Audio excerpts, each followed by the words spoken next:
A blessed day to everyone. I am Alaysa Sandon and welcome again to day 38 of 365 Daily Devotion with Bible Character Edition. And today is January 7, 2026 at yung pag-uusapan naman natin ngayon ay when a man fails or bakit nabibigo ang isang tao. And since for this whole year ang topic natin ay patungkol sa Bible characters at kahapon nga ay nag-umpisa na tayo doon sa first human creation, si Eva at Adan. For today's devotion, na magiging sentro naman natin ay si Adam. Yung first or yung failure of leadership ni Adam. Now, for the concept by Pastor Russell, Adam was created by God to lead, protect, and obey Him. God gave Adam clear instruction and trusted him with responsibility. But when the serpent tempted Eve, Adam did not lead well. He stayed silent, disobeyed God, and followed instead of guiding. Kumbaga, ginaya niya si Eva kaysa tulungan itong umiwas doon sa tukso. Because Adam was the first man and the representative head of humanity, his sin affected everyone. Adam's failure show how deeply sin entered the human story. Through one man, sin and death came to all people. This is why we need Jesus, the second Adam, who obeyed God perfectly and brings life where Adam's brought death. And for the scripture reading, mababasa po natin ito sa Genesis 2 verse 15 to 17. Ito po yung sabi sa verse 15. The Lord God took the man and put him in the Garden of Eden to work it and take care of it. So during this time, ang kausap ng Diyos ay si Adam. Inatasan niya ito para mamahala at protektahan ang kanyang mga nilikha. At ang babae, nilikha ng Diyos para suportahan ito sa kanyang mga misyon. And so that the order, ang babae ay susuporta sa lalaki kung ang ginagawa nito ay align sa kalooban ng Diyos. And verse 16, and the Lord God commanded the man, you are free to eat from any tree in the garden. 17, but you must not eat from the tree of knowledge of good and evil, for when you eat from it, you will certainly die. So dito po sa Genesis 2, dito po may inutos ang Diyos. At pagdating naman po sa Genesis 3, dito na nahulog ang tao sa kasalanan. Ito na po yung pag-disobey, hindi pagsunod sa inutos ng Diyos. And in the Bible, ang unang natukso ay si Eva. Nangyari yun sa harapan mismo ni Adan. Pero bakit failure of leadership ito para kay Adan? Again, sa Genesis 2 verse 15, ang inutusan ng Diyos na mamahala ay si Adan. Work it and take care of it. Kumbaga, cultivate and protection ang nakaatang sa balikat ni Adan. Again, habang si Eva ay tinutukso ng serpent, ay wala siyang ginawa. Pero trabaho niya yun, protektahan si Eva kasi nasa pamamahala niya si Eva. Well, it doesn't mean na si Adan lang yung may kasala, yung nagkasala sa kanilang dalawa. Mali po. They fall both into sin, but Adam fails to lead. And so, Jesus came to fulfill what Adam fails to do. Kung anong kabiguan ang nagawa ni Adam, siya namang aayusin ni Jesus. Kaya po siya naparito. At para naman po sa ating mga katuruan, a man fails when he does not live up to his identity. Ayun po yung una.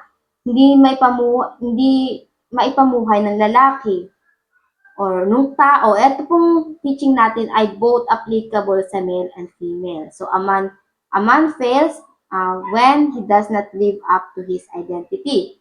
Hindi maipamuhay yung original identity sa kanya ng Diyos. Ano ba yung original identity ni Adam? Siya ang protector ng pamilya o ng creation. Siya yung inutusan na mamahala at magprotekta. As a father, ikaw bilang ama, haligi ng tahanan o yung husband, you are failed kung hindi mo mapagbuti ang identity na ibinigay sa iyo. And you are failed kung hindi mo magampanan ang pagiging ama o tatay sa iyong pamilya. Same goes sa mga babae po. At pangalawa, a man fails when he does not listen to and obey God. Again, si Adan, alam niya ang utos ng Diyos. He much aware of that. But he chose not to obey and thus lead him to destruction. Ganun din po sa mga lalaki. Kaya nga yung mga lalaki, malaki ang gampanin nila mula sa Diyos.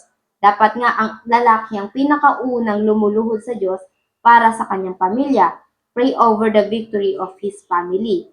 Dahil kapag siya ang bumagsak, babagsak rin ang pinapamahala sa kanya ng Diyos. Marahil ang kanyang pamilya or kung may negosyo man, yung mga trabahador ng negosyo niya.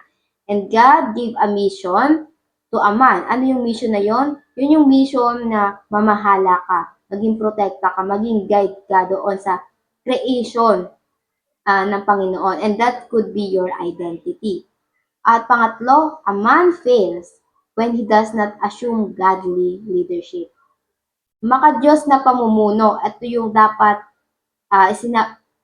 nagli-lead yung tao in a godly leadership, maka-Diyos. Hindi ibig sabihin nito na mamumuno ka para pagsilbihan ka. Remember, si Jesus, he came not to be served, but to serve people. Siya yung king na nagserbisyo para sa iyo o sa atin. And that's the goal. To be a servant leader. Again, to be a servant leader, hindi ikaw yung pagsisilbihan, kundi ikaw ang magbibigay serbisyo para sa iba. Rule over your family with godly leadership. Mula sa iyo bilang ama o lalaki, dapat umuunlad lahat ng ibinibigay sa iyo ng Diyos at hindi wawasakin. Tulad ng marriage, kung binigyan ka ng marriage ng Panginoon, dapat ay lumalago yun, nagde-develop. Yung wife, yung partner, yung wealth na meron ka, dapat lahat yun ay nagpo-flourish o umuunlad.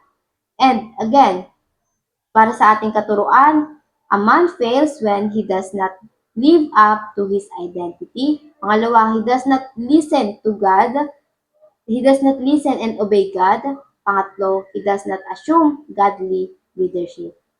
At para naman po sa application, paano ba natin ito may sasabuhay? Bilang asawang babae or as a wife, support your husband instead of blaming him. Normally, may flaws tayong mga tao. Yes, man has a greater responsibility, but do not blame them when they make fails o nabigo sila. Bagkus, suportahan natin sila. Support them, maging comforter ka ng iyong partner. Huwag mo na pong sisihin na nagkamali na nga, sisisihin pa. Alam na yun ng mga lalaki, alam na yung pagkakamali nila. And ang kailangan nila ang suporta, yung tiwala mo. And number two, as a husband, bilang asawang lalaki, take responsibility and humbly accept correction. At ito yung kadalasan pinagmumulan ng malaking gulo, lalo na sa pamilya. Nahuli na, nalaman na, pero tinatago pa rin sa mga couples. And for a man, be a man and not a boy. Para yun sa mga lalaki. Because a man takes his responsibility and a boy takes denial. Kapag nabigo ka, takes responsibility on that. Kasi kung hindi mo inamin yan at hinayaan mo lang, that could lead to your brokenness, your self-sabotage, at yung pagkasira rin ng pamilya mo. Humbly accept correction. Ayun nga yung sabi sa ating application. Nagkamali ka and that's it. Dapat matuto ka. Hindi dahil nagkamali ka na, uulitin mo pa kasi wala na, sira na. Lagi tayong may second chance. At walang tao magsabi na wala nang pag-asa para sa'yo. Hanggat nasa sa'yo si Kristo, laging may pag-asa. And so, habulin natin si Kristo, hanapin natin si Kristo para magkaroon tayo ng pag-asa. And for the application number 3, as a parents, work together as allies and never as enemies. Never treat each other as enemy. Partner kayo, pinagbuklod kayo ng Diyos for a reason, para talaga kayo sa isa't isa. Lagi kayong magkakampi kahit na personality ng partner mo yung issue. You never look at him as the enemy. Again, pinagbuklod kayo ng Diyos, may purpose yon at may dahilan yon. Work on it. Yung problema, yung issue, ayun yung mismong kalaban nyo, hindi yung partner nyo mismo. And work on it together. Maybe that's the reason why God put you together. At again, paano natin ito may sasabuhay? Number 1, doon sa mga asawang babae, support your husband instead of blaming him. Pangalawa, para sa mga asawang lalaki, take responsibility and humbly accept correction. Huwag na natin pairalin yung mga pride natin na dahil tayo'y lalaki, dahil tayo yung nasabing hindi nagkakamali, ganyan, dapat humbly accept correction. And for the parents, work together as allies and never as enemies. Ayun lamang po at bago tayo magtapos, nais ko lang mag-iwan ng ating pagninilay-nilayan ngayong araw. Why do you have to work as allies rather than as enemies? Maganda pong pag-usapan ito ng mag-asawa. At bago po tayo magtapos, tayo po muna ay manalangin. Our Father in heaven, we thank you and we glorify you for today's devotion, Panginoon. Ginamit niyo po muli para marinig namin at mapaalalahanan kami sa inyong disenyo para sa amin, Panginoon. Panginoon, patawarin niyo kami kung kami nagkakasala at palaging nakakalimot sa original na disenyo mo sa amin, Panginoon. Please, Lord God, help us to be more uh, resilient, Panginoon, at maalala ang inyong mga salita at yung mga kalalakihan, yung mga husband, Panginoon, bigyan niyo sila ng kalakasan, courage, Panginoon, na sumunod sa inyo kahit na maging mahirap. At para naman po sa aming mga kababaihan, sa mga asawa, Panginoon, bigyan niyo kami ng grace to support. Ayun nga po ang aming pamilya, ang aming mga lalaki sa aming buhay, Panginoon. At Panginoon, help us to fill our home with your wisdom and give us the spirit, your spirit of courage, Panginoon, na papalakas kami upang kami mas mapalapit pa para sa inyo, Panginoon. At kayo na po ang mag-lead sa aming mga dadaanan, Panginoon. Ituro niyo po sa amin yung dapat naming tahakin, Panginoon, patungo sa inyo na mas makilala namin kayo at maipamuhay namin yung purpose na ibinigay niyo sa amin. Ayun lamang po, in Jesus' name we pray. Amen and amen and amen. I hope marami po tayong natutunan at matututunan pa. And I pray na sama-sama sana tayong lumago sa Panginoon. See you again tomorrow for tomorrow's devotion. Have a nice day ahead and God bless.